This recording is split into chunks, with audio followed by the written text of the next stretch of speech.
Well, I know the text from high school. God so loved the world that he gave his only son. Because Archie Brewster, a very peculiar man, used to wander around our neighborhoods in New York and stay on the campus of the high school and come to all our sporting events. We were the Brooklyn Prep Crusaders. Oh, terrible name now. But we didn't know then. And as we drove to touchdowns or hit home runs or scored winning baskets, he'd hold up the sign, John 3:15. And he told me he held it up so that people could be saved. He was a very peculiar man, and I've never forgotten him. I don't know how you do with salvation. I've not saved many people. I tried to save my sister, Nancy. She lived in New York. She had a stroke.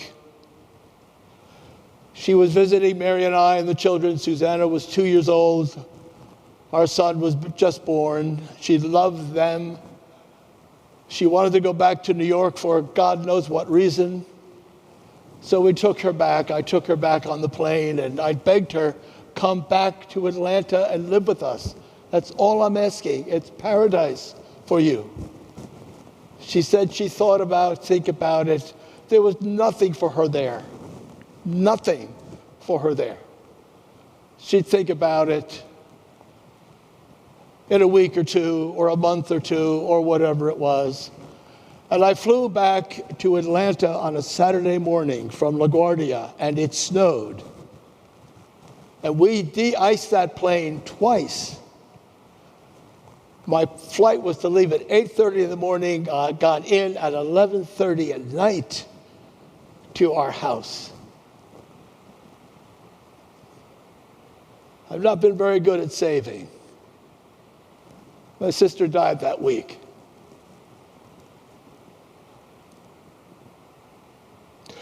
But there are stories of salvation. The one that I love, the one that's emblazoned in my heart, happened on television. We saw it. Remember, we had a snow here in 1982.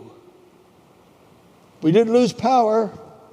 We couldn't go anywhere. And TVs were on, and programs were interrupted at 3 o'clock because the plane had taken off from National Airport then and crashed into the Potomac.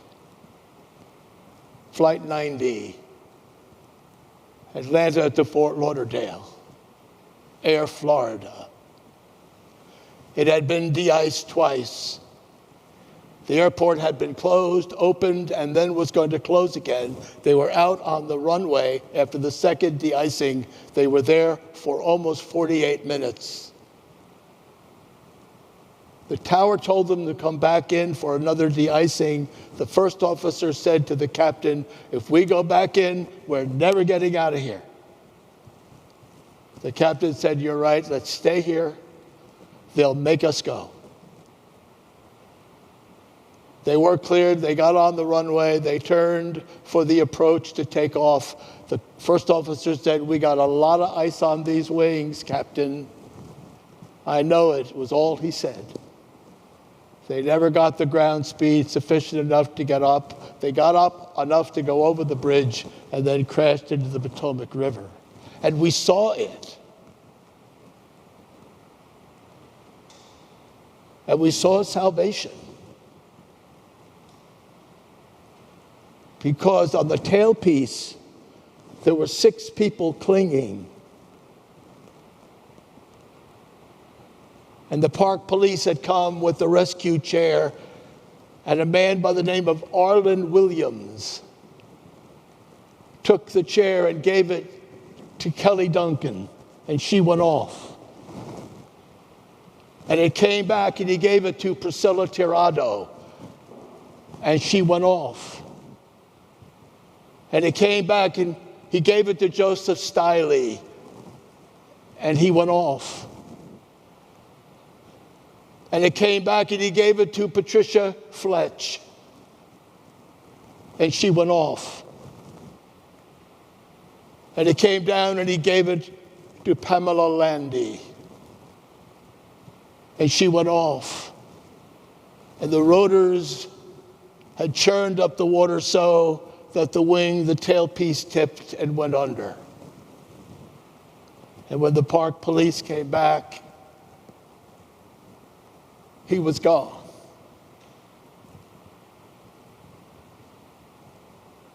He worked in Atlanta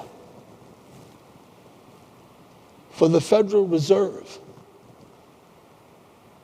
Now, I don't know under what conditions I told this story in my parish. I have no idea what Sunday it was or what gospel it was. I don't remember, but I remember telling it just as I have told it here. And a family came forward. And the man said, "We have found our church." I said, "Why is that?" He said, "The sermon." I said, "Oh, really?" He said, "Yeah, I know that man. I know Arlen Williams. I was interviewed." Talk about a small world. I was interviewed in Arlington, Virginia by Arlen Williams for the Federal Reserve, and I was the last conversation he had because we ended the conversation by him saying, "It's snowing pretty hard.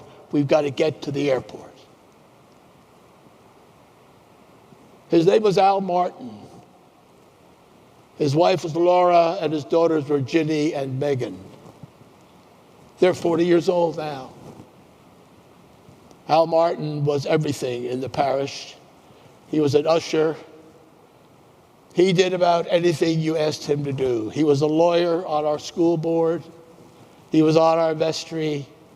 He was one of those incredible people. He used to stand at the pulpit, stand at the baptismal font during the sermon. And he listened like this. And when it was over, on a good day, he would go. And you don't know the agony when he didn't. But I saw him at a parish weekend at Camp Michael. He was limping. I said, "You hurt your leg?" He said, "Something." Well, he didn't hurt it. It was cancer. It had metastasized. He would die in 6 months. The last image I have of him was sitting on Christmas Eve, waiting for the children's pageant, sitting in an overcoat with a ball cap covering his bald head. And I stopped at the font and looked at him, and he went. We were going away, the clergy staff were going away to San Antonio because we were going to do a thing called the Stevens Ministry. You have something like it very much in our parish here. Laity caring for laity. People caring across boundaries. People offering pastoral care. And he called me up and he said, "You know, John, I'm not going to see you when you get back. I'm going to die this week." And I said, "How do you know?" "I had a dream. It's a terrible dream. I dreamed that I had died and there was a cave. That's all I saw, a cave. I thought I was going to see light. That's what everybody says. They see light. I didn't see light. I saw darkness. And I'm scared to death." And I said, "What do you think it means?" He said, "I think I have to go through it. I think I have to go in it. I don't want to. I'm scared to death." And I said one thing to him. I said, "Look it, I wish I could go with you. Is there anybody you can think of in the world who went in ahead of you that you can follow?" "I never thought of that," he said. "But there is. Arlen Williams." I said, that's a good guy. That's a real good guy to follow. We went to San Antonio. Laura called us the night before we were to come back and said that Al had died that day. She told me, you need to know something, John. The girls were in his lap. And he followed Arlen Williams into the cave. But before I left for San Antonio, I told him, if you follow Arlen Williams, I'm going to make you a pledge because I'm going to follow you. And when you're my age, you begin to think about that. And I hope and pray to God that I will remember when my time comes to remember Al Martin. We save each other by loving. And love is the only thing we hold against the dark. God loved the world that he sent his Son to the end that all that believe in him have life which lasts forever. Amen.